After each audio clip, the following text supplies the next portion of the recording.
Book 222. Good morning, good morning. Welcome back to Morning Motivation with Matthew Daniels, and today I'm going to tell you guys about the real witch doctor of the slave plantation. That's right, the real witch doctor of the slave plantation. But what is Matthew Daniels talking about? A long time ago, in the area of the earth that we call Alabama today, several of my ancestors lived on a slave plantation under the most extreme conditions. From the age of 10 until they fell dead in the fields, they would work hard for no pay, being threatened with torture or death if they ever refused. Many of my ancestors were beaten, battered, and bruised, and sadly, many of them were also killed by the wicked slave owners. Also, the conditions within the slave quarters were unsanitary, and no matter how much my ancestors would clean, they often fell sick. And while working in the fields, they suffered snake bites, dehydration, bee stings, and multiple infections from wounds that they could not properly bandage up. On virtually every plantation, there were old women who would tend to the sick and injured, and they would do their best to keep their people healthy. Some of these women, who have been labeled as witch doctors, were more proficient than others, and they were born with the natural ability to heal. I was told many stories about these days when my people were enslaved, and I have sought to preserve these oral records to the best of my ability so that their existence shall not fade away from memory. One of my ancestors, I was told, was a powerful sorcerer of sorts, but in those days she was called a witch doctor. This ancestor was born with what they then called the powers. When she was young, she would often see shadowy figures of people that others could not see. And when she looked at the people on the plantation with her, she would often see colors seeming to emanate from their bodies.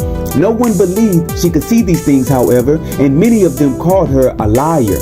One day, the master of this plantation went out and brought 5 new slaves. One of them was a woman who was recently captured directly from Africa. This African woman, while walking around the slave quarters one day, saw my ancestor playing with a doll made of sticks, and she gasped loudly. She has the powers, the African woman proclaimed, pointing a finger at my ancestor. The African woman was trained in the ways of the witch doctors of Africa, and she too was born with the powers. She explained that my ancestor was special, and she immediately took her under her wing and began to teach her the craft which she learned in Africa. The most profound thing I heard that my ancestor did was this. One day, a Negro man named Ned was working near a large tree and saw a snake. Ned hollered out in fear and took off running. Seeing him running away, the overseer, who was a particularly cruel man, thought he was trying to escape to freedom, so he raised his pistol and shot Ned in the back of the head. Everyone in the field cried out that he was not trying to flee, but it was too late. They called to the African woman and my ancestor, and the two of them rushed out to the fallen body of Ned. My ancestor then, without thinking, placed her hands on the bloody head of Ned, who laid there lifeless, and she cried as she did everything she was taught to do.